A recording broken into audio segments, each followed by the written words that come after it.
Sublime gracia del Señor, que a un infeliz salvó.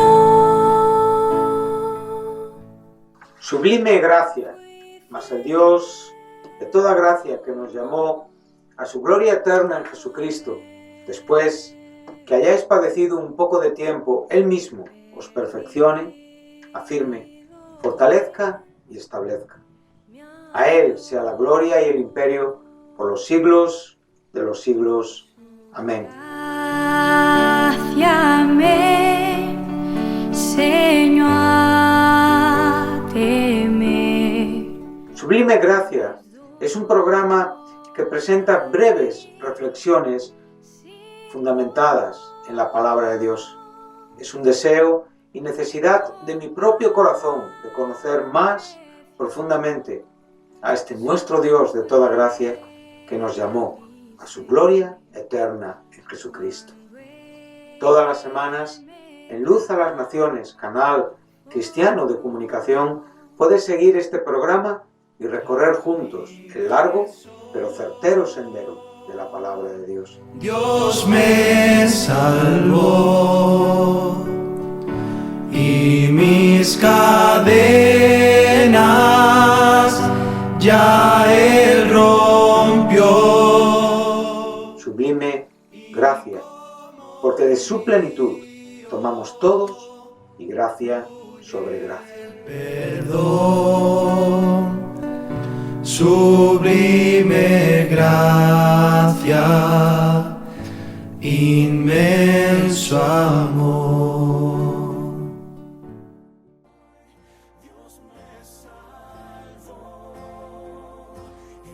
Es un placer para mí saludar a los oyentes de Radio Luz a las Naciones en nuestra programación semanal de reflexión bíblica titulada Gracia Sublime, programa desde el cual compartimos con ustedes breves reflexiones, pensamientos que están fundamentados en la palabra de Dios y que procuran la bendición, la edificación de nuestra vida en Cristo. A lo largo de los últimos programas estamos estudiando al Dios Espíritu Santo, a la tercera persona de la Trina Deidad, mostrando que es una persona, como se nos presenta en el Nuevo Testamento. Es muy importante comprender este aspecto del Espíritu Santo, ya que desde el principio fundamental de que Él vive y mora en nosotros ya le estamos comprendiendo no como un poder, que evidentemente lo tiene porque es omnipotente, no como una influencia, y por supuesto que influye porque debe de ser la principal influencia en nuestras vidas como hijos de Dios, sino realmente como alguien que mora en nuestros corazones y que realmente mora con voluntad, mora realmente con un determinado propósito, y que eso evidencia que Él tiene personalidad, que es una persona. Hemos podido ver que Él tiene virtud, amor, y este término arete muchas veces es alternado con el propio término dinamis, que tiene que ver con poder. Hemos visto que también tiene un propósito determinado, que intercede por los creyentes, que escudriña, que tiene conocimiento, que enseña, que redarguye, que convence. Hemos visto que tiene una voluntad poderosa y libre, y ahora estamos viendo que mora individualmente en cada creyente. Hay algo importante que en la propia gramática griega, en el Nuevo Testamento, Jesucristo, cuando se refiere al Paracletos, Él se refiere a Él valiéndose de un pronombre masculino para designarle. Sabemos perfectamente que cuando nos estamos refiriendo al término espíritu, únicamente nos vale un pronombre neutro, ni masculino ni femenino. Pero es Cristo quien se está refiriendo a Él tanto en el capítulo 14 de Juan, verso 16, verso 17 y verso 26, y realmente Él está valiéndose de un pronombre masculino. Por lo tanto, esto es fundamental a la hora de comprender la importancia de quién es el Espíritu Santo, de su personalidad, de su vida y de su desarrollo en nuestros corazones. Lo hemos estado viendo, este aspecto de que mora individualmente en cada creyente, y también lo veremos que mora colectivamente en la Iglesia, que son dos verdades que el apóstol Pablo en su carta a los Corintios nos enseña en este capítulo 6, verso 19, y también en el capítulo 3, versículo 16, y también en la carta a los Efesios capítulo 2, versículo 22, en el sentido colectivo.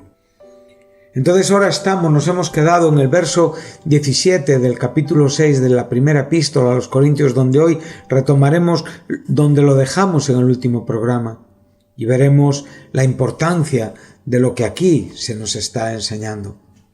Dice así, el apóstol Pablo viene diciendo desde el verso 17, donde dice: pero el que se une al Señor, un espíritu es con él.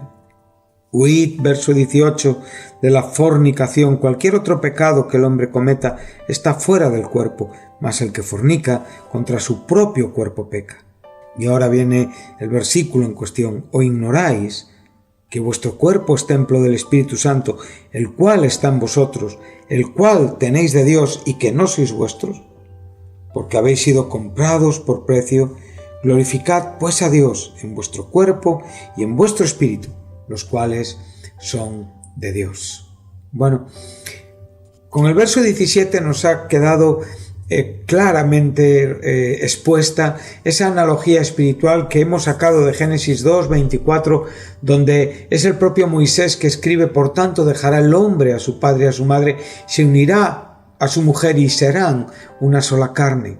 Aquí, en la misma manera que se nos está hablando de que la unidad con una ramera es venir a ser una sola carne, en la misma manera, en la propia idea santa y profunda del matrimonio, ya claramente expresado en el primer libro de la Biblia, en el Génesis, y en los primeros compases de este libro, en el capítulo 2, versículo 24, ya podemos ver la unidad, el sentido de la unidad física y espiritual del matrimonio.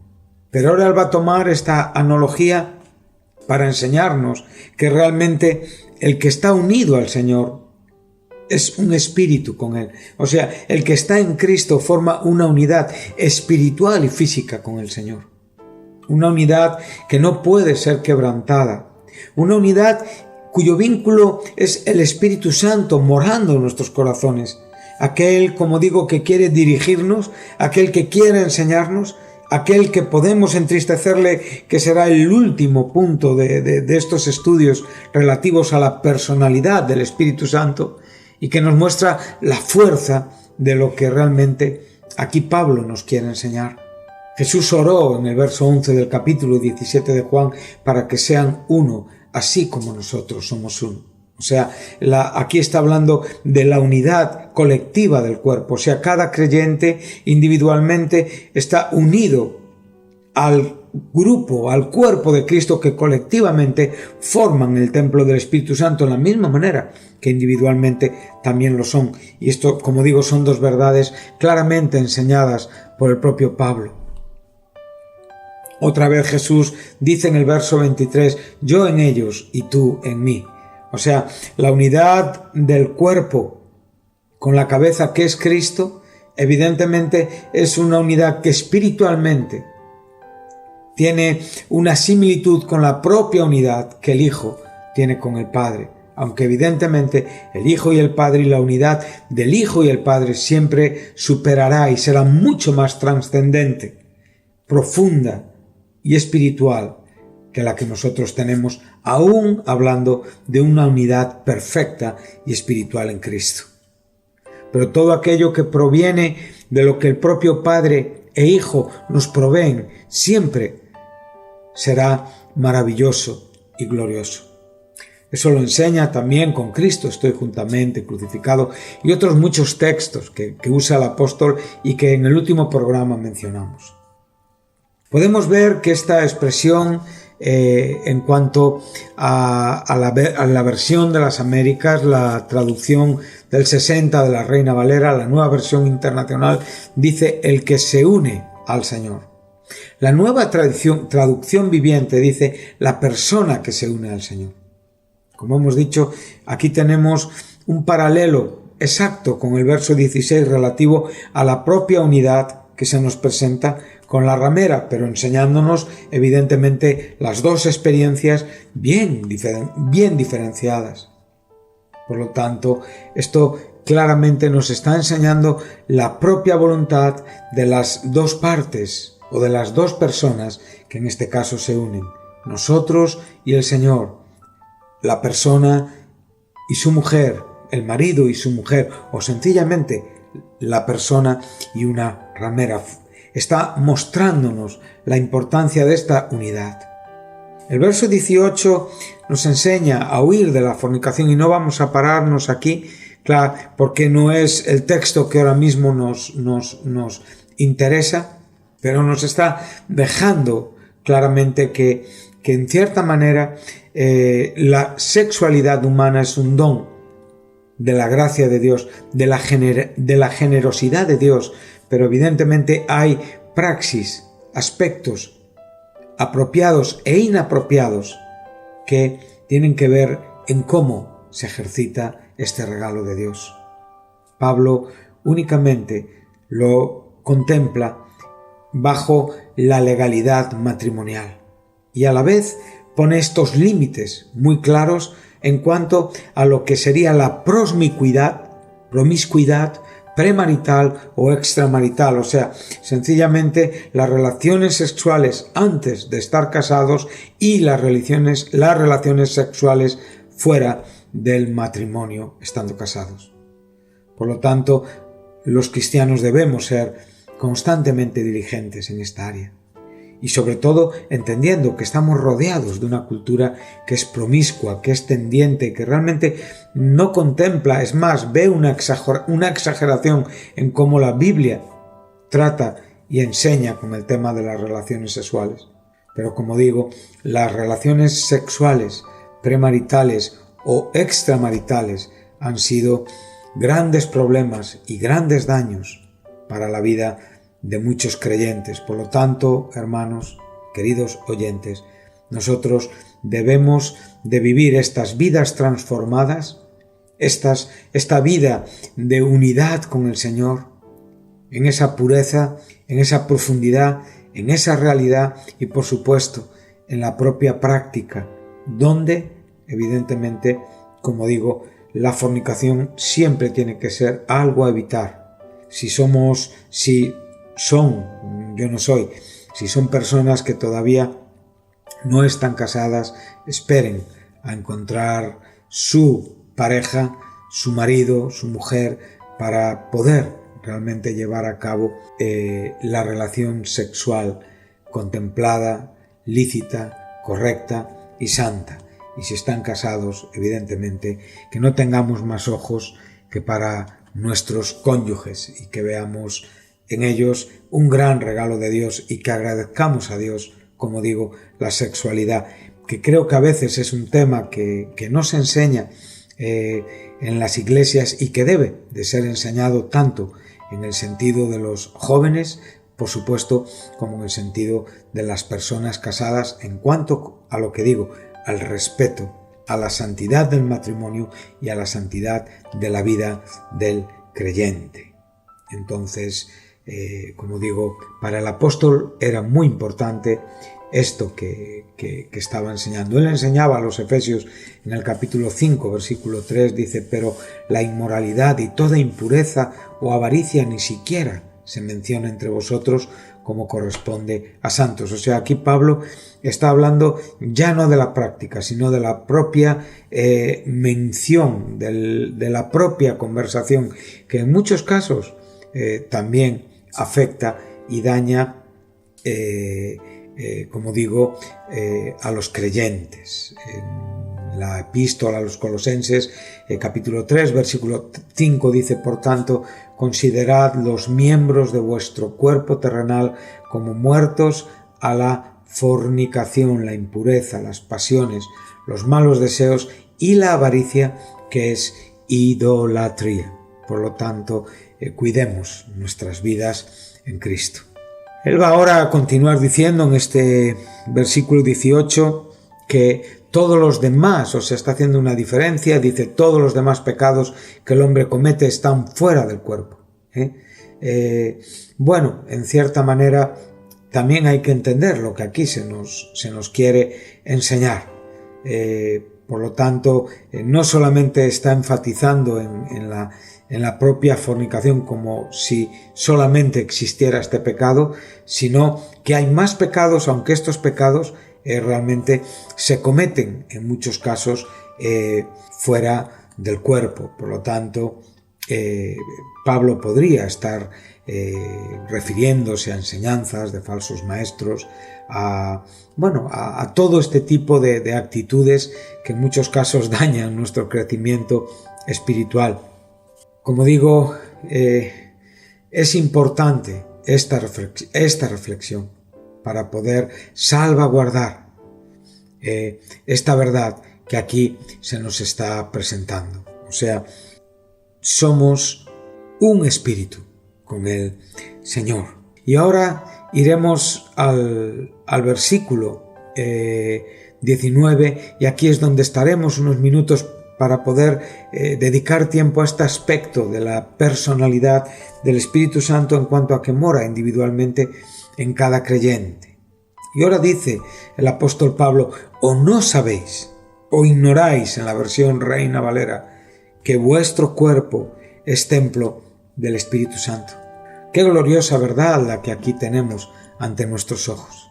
Es curioso ver cómo el cristianismo reemplaza en cierta manera ese templo físico de los judíos con el templo espiritual del cuerpo físico de Cristo, como bien se nos está enseñando el propio Jesús, cuando Él está hablando en el capítulo 2 de Juan, versículo 21, cuando Él está diciendo claramente: destruid este templo y yo lo levantaré en 3 días. Bueno, sabemos perfectamente que para los judíos del tiempo de Jesús el templo era algo sagrado, era algo santo, y de hecho a Cristo lo crucificaron atribuyéndole mentiras relativas al propio templo, en la misma manera que a la ley de Moisés. Pero ahora aquí Jesús les está diciendo esto: destruid este templo y en 3 días lo levantaré. Dijeron luego los judíos: en 46 años fue edificado este templo y tú en 3 días. Sabemos que este es el templo de Herodes, mas él hablaba del templo de su cuerpo. Por tanto, cuando resucitó de entre los muertos, sus discípulos se acordaron de que había dicho esto y creyeron la Escritura y la palabra que Jesús había dicho. Por lo tanto, vemos que Cristo, con su cuerpo físico, aquí en la tierra, reemplazó el propio significado espiritual del templo físico de Jerusalén, donde se llevaban a cabo los sacrificios. Por lo tanto, los templos, en cierta manera, eran un tipo de Jesucristo, cuyo antitipo es Cristo mismo.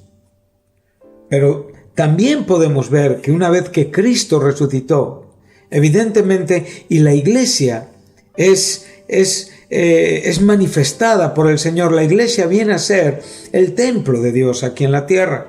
Y como digo, en este sentido colectivo.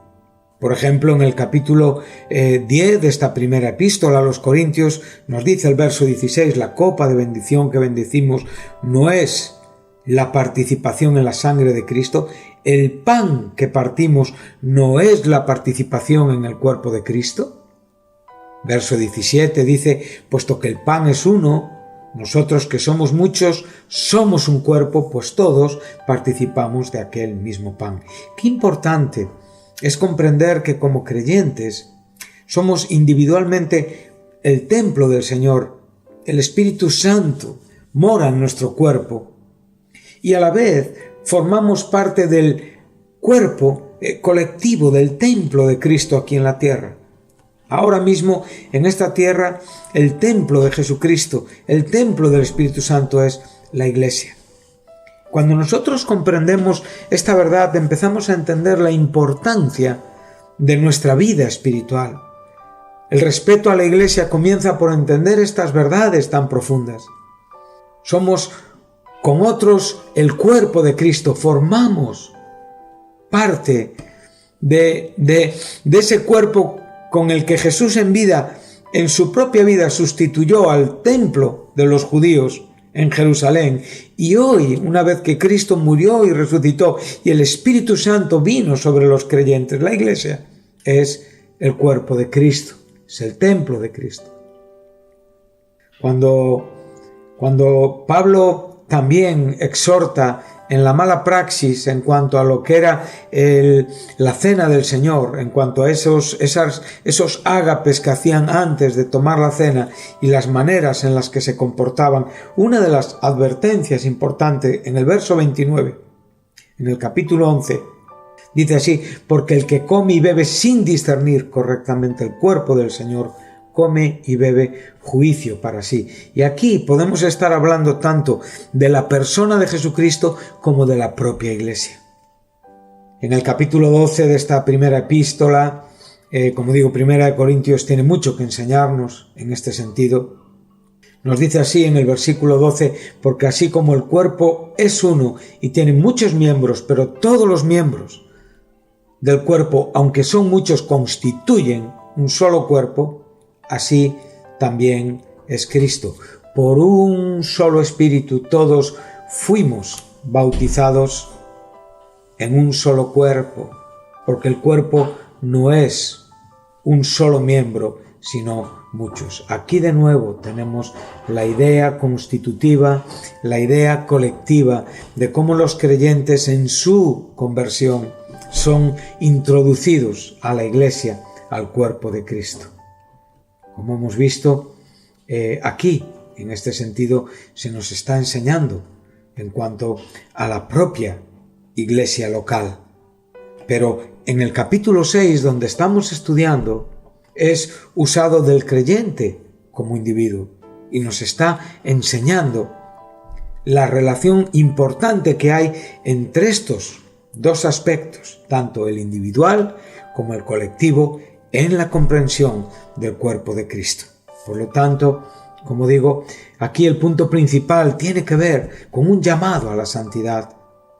Los cristianos tenemos que ser diferentes al mundo que nos rodea, tenemos que entender que Cristo se entregó a sí mismo en cumpliendo esa voluntad del Padre para librarnos de este presente siglo malo, que realmente tenemos que tener la meta de vivir, de ser como Cristo y a la vez, por medio de nuestra vida, poder atraer, ser luz, ser sal para otras personas que puedan ser traídas a la fe en Cristo.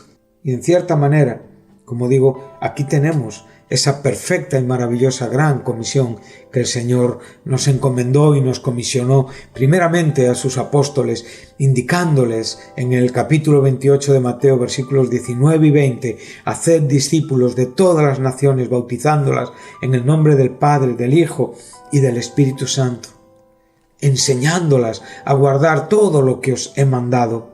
¿Cómo vamos a enseñar? Pues mostrando nuestra vida, mostrando lo que realmente vivimos, es predicando la Escritura, mostrando una vida limpia, santa, que es una clara manifestación y comprensión de que tenemos la fe de creer que Él está con nosotros hasta el fin de los tiempos. Como digo, somos templo del Espíritu Santo, el cual está en nosotros.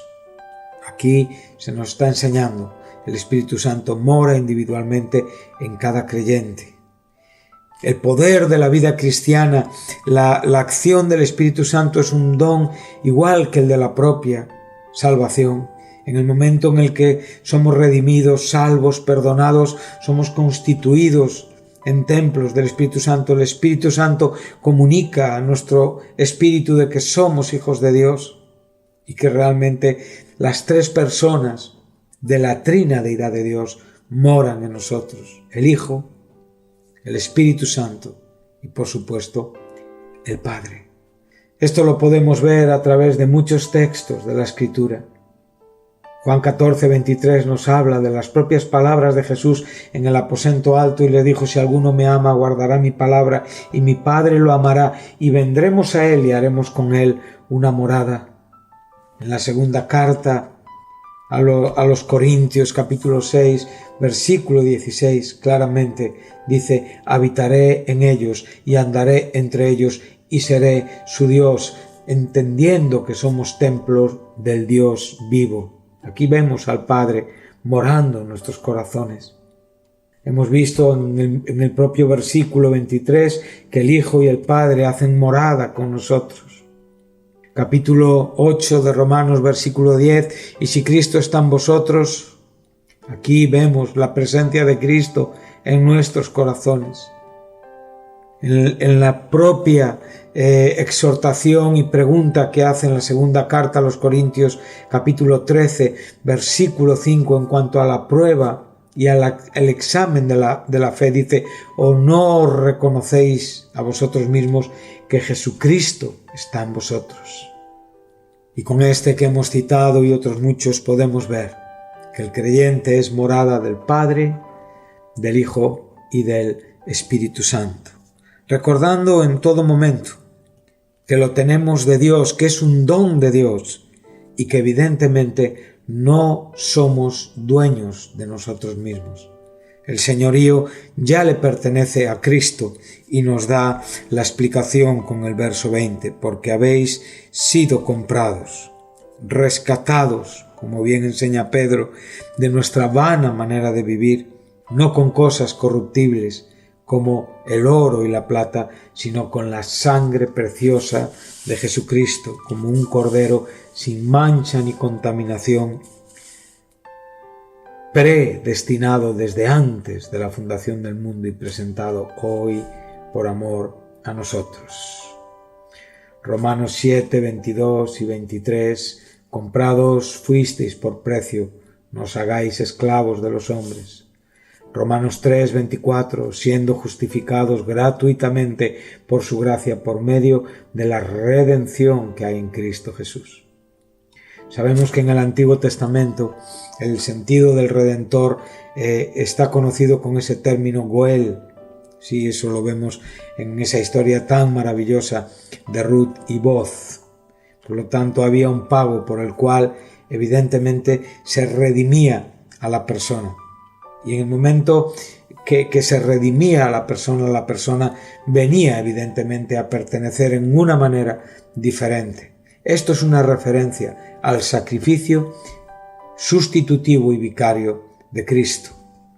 Cuando uno es comprado por Cristo, entonces renuncia a sus derechos personales sobre su cuerpo y toma la responsabilidad por la salud y la vida y vitalidad colectiva del templo completo y de todo el cuerpo, tanto en el sentido individual como digo, en el sentido colectivo. Por tanto, queridos hermanos, glorifiquemos a Dios con nuestro cuerpo, con nuestra vida, tanto en esa vida interior como en esa vida manifestada exteriormente.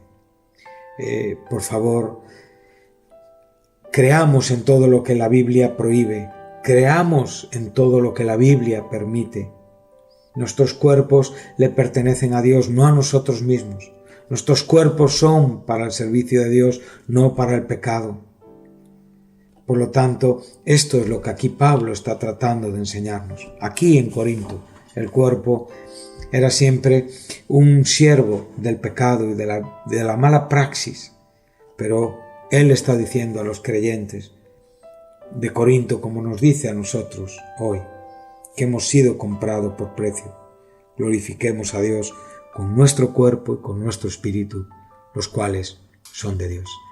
Que Dios les bendiga y les espero en el próximo programa. Muchas gracias.